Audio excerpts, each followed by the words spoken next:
Hola, un saludo a todos los asistentes a esta sesión. Mi nombre es Juan Carrasco, soy profesor de la Universidad de Extremadura, especialista en lengua y literatura portuguesas, y quiero agradecer a la organización de este encuentro el que me hayan invitado para hablar de las variedades fronterizas de las comarcas de Herrera de Alcántara, Cedillo, Valencia de Alcántara y la Codosera. Tengo que decir que esta es la segunda grabación que hago de esta brevísima comunicación. Me dijeron, por favor, que fuese una comunicación breve, unos 10 minutos o un poquito más, pero no había alcanzado la mitad de mi alocución y ya llevaba casi media hora, así que vuelvo a intentar otra vez resumir esto. Va a ser una comunicación muy simple, muy sencilla, muy resumida, muy esquemática, lo siento. Por supuesto, me encantaría en otra ocasión pues desarrollar más estos temas y sobre todo entrar en comunicación con la asistencia y poder discutir algunos asuntos que pueden aparecer.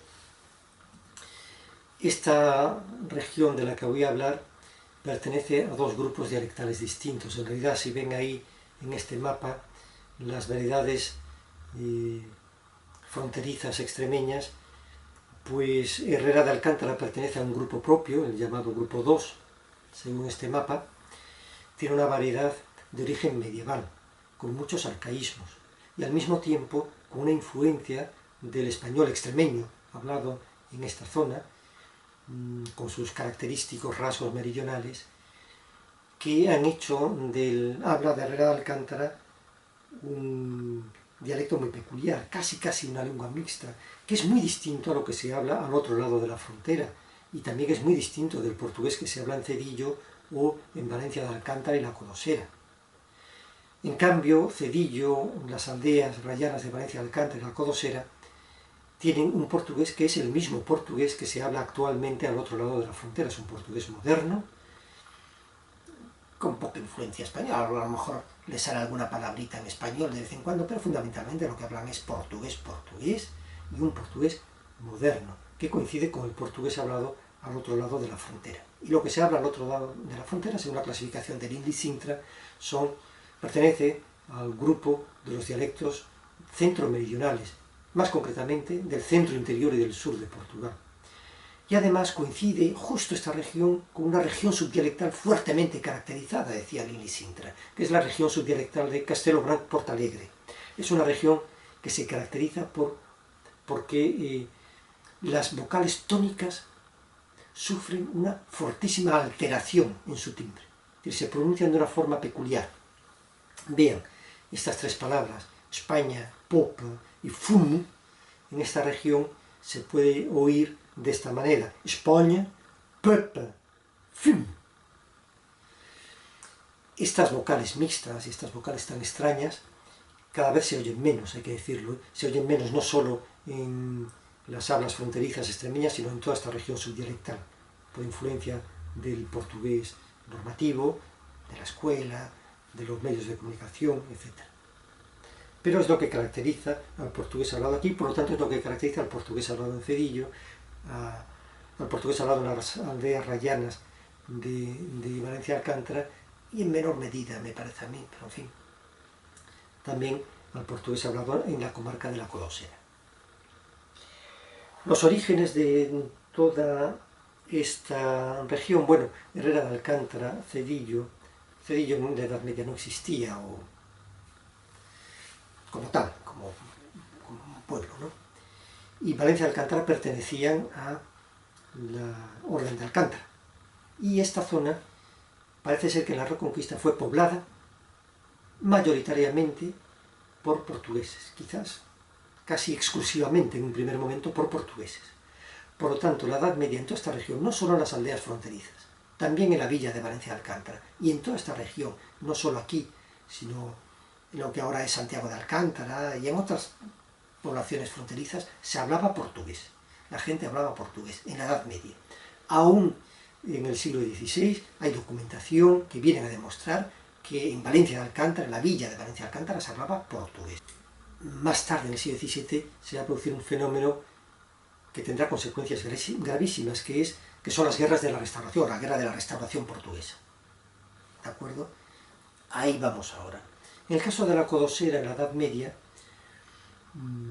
esta región no pertenecía a la Orden de Alcántara, era un señorío, el señorío de Alburquerque, que pasó del reino castellano y leonés de Alfonso X a su sobrino el rey Don Dinís. Posteriormente se llegó a un acuerdo entre los reinos, se dividió en dos partes. Alburquerque quedó en el reino castellano leonés y Campomayor pasó al reino portugués ya para siempre. Esto hizo que hubiese mucho movimiento de portugueses y castellanos a un lado y otro de la frontera, y parece ser que una influencia antigua de portugués en Extremadura y del español en castellano, en el portugués hablado en toda esta región fronteriza, tenga que ver con el señorío de Alburquerque. La Codosera parece ser que durante todo, aunque hay referencias a la Codosera desde el siglo XIII, parece ser que no se constituyó una localidad de población, de poblamiento fijo y permanente, nunca durante la Edad Media, no se consiguió. El señor de Alburquerque aún intentó, a principios del siglo XVI, durante 2 veces, tenemos noticia de ello, atraer a pobladores a la Codosera. Y solo a partir de 1530 tenemos noticia cierta de que la Codosera estaba poblada de forma permanente. Por supuesto, ni hablar de las aldeas fronterizas, que no existían ni se permitió que existiese en absoluto. ¿Qué pasó entonces con la Guerra de la Restauración? Fueron 30 años, 28 años concretamente, de guerra entre España y Portugal, y que se desarrolló sobre todo en la frontera de Extremadura. Las consecuencias fueron nefastas para todas las poblaciones fronterizas, para toda Extremadura, pero en especial para las poblaciones fronterizas, que muchas veces sufrieron no solo el peso de la guerra, porque la guerra la sostuvieron los extremeños en esta zona, es decir, sobre todo con los recursos, en dinero, en caballos, en forraje, en mano de obra, en fin. Pero también porque sufrieron los embates de los portugueses. Los portugueses tenían la política de ir ocupando o destruyendo los puntos fuertes de la frontera. Ocuparon Herrera de Alcántara, destruyeron el castillo, ocuparon Esparragal, destruyeron el castillo, ocuparon Valencia de Alcántara, pero no lo destruyeron porque ahí se quedaron.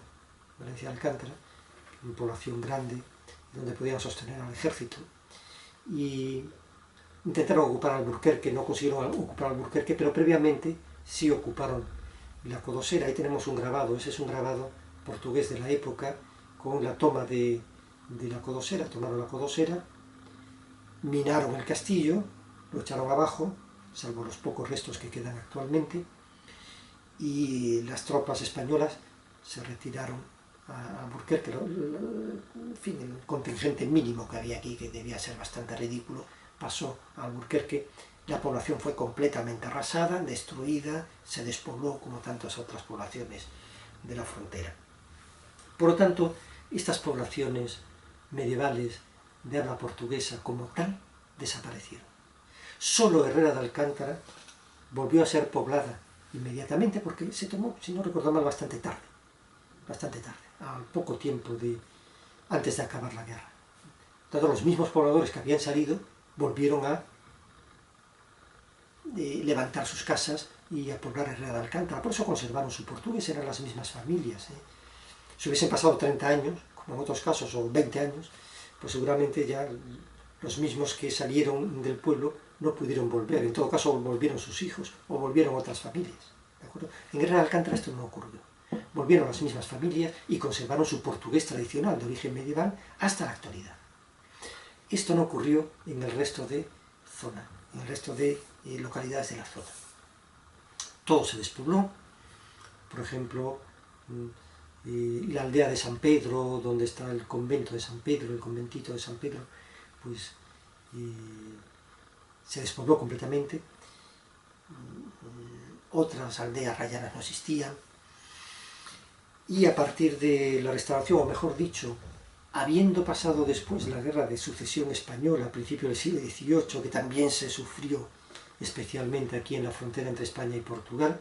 El ejército anglo-portugués ocupó Alburquerque, por ejemplo, en esa época. Hasta no haber pasado todos estos conflictos bélicos, la zona no empieza a recuperarse, y entonces lo que ocurre es un fenómeno distinto, y es que muchas familias portuguesas van a empezar a asentarse en la zona rayana, a levantar allí pequeños caseríos, después pequeñas aldeorras como Cedillo que se volvió a repoblar, segunda mitad del siglo XVIII, como el Pino de Valencia, como Jola, como Las Casiñas. Está incluso el mismo pueblecito que existía antes en San Pedro, pues en realidad vuelven a sentarse allí familias, pero familias portuguesas que vienen del otro lado de la frontera. En el caso de la Codosera había un doble problema, y es que en primer lugar eso era un señorío y el señor de Alburquerque no permitía allí que se asentase nadie, y en segundo lugar el tema de las reyertas que pertenecían a los vecinos de los concejos de un lado y otro de la frontera, pero donde las autoridades de uno y otro país no entraban, ¿no? Esto solo se solucionó a partir del Tratado de Límites entre Portugal y España. Por lo tanto, en el caso de la Codosera hay dos momentos importantes para explicar la población, el poblamiento por portugueses de la zona de la raya fronteriza, que es primero la desaparición de los señoríos en España, años 30 del siglo XIX, y después el Tratado de Límites entre España y Portugal, que se firma en septiembre de 1864, pero que se lleva a la práctica solo más tarde, ¿no? Se delimita la frontera, que delimita las fronteras, hay convenios específicos que se siguen firmando, etc., y se resuelve el asunto de las reyertas. Como ven, incluso hoy en día las reyertas no llegaron a poblarse, con aldeas o con caseríos, como ven en ese mapa. ¿Por qué se asientan familias portuguesas aquí? Porque hay una diferencia demográfica muy fuerte. A un lado de la frontera, la portuguesa, hay una densidad demográfica relativamente alta. Del lado español no hay casi habitantes. Son zonas muy aisladas y muy desérticas en cuanto a población. Del lado portugués hay una demanda, por tanto, para la población de alimentos, de ganado, de lana, de productos, de aceite, etc. Del lado español no había esa demanda en absoluto, pero había tierras. Las tierras eran baratas para arrendarlas, y a los portugueses les resultaba muy rentable pasar a España, arrendar unas tierras, meter ganado, de acuerdo con los dueños de las fincas, etc. Y luego esa producción la vendían en Portugal. También sufrió unas crisis el campo portugués tremendas en el siglo XIX, incluso en el siglo XX. La última de estas crisis fue la de 1910. En esa crisis fue producto de la proclamación de la República Portuguesa, ¿no? Con un alza de los precios tremenda, con una carestía y una falta de abastecimiento terrible. Por lo tanto, los agricultores portugueses, incluso los ganaderos portugueses que querían arrendar tierras en Portugal, les era carísimo. Y claro, estando al lado de la raya y teniendo tierras tan baratas en España, pues fácilmente solucionaron el problema de esta manera. También en determinadas épocas, pues el contrabando también era un recurso, ¿no? secundario para estas familias. Normalmente, como en el caso del marco, ahí tenemos el marco español y el marco portugués,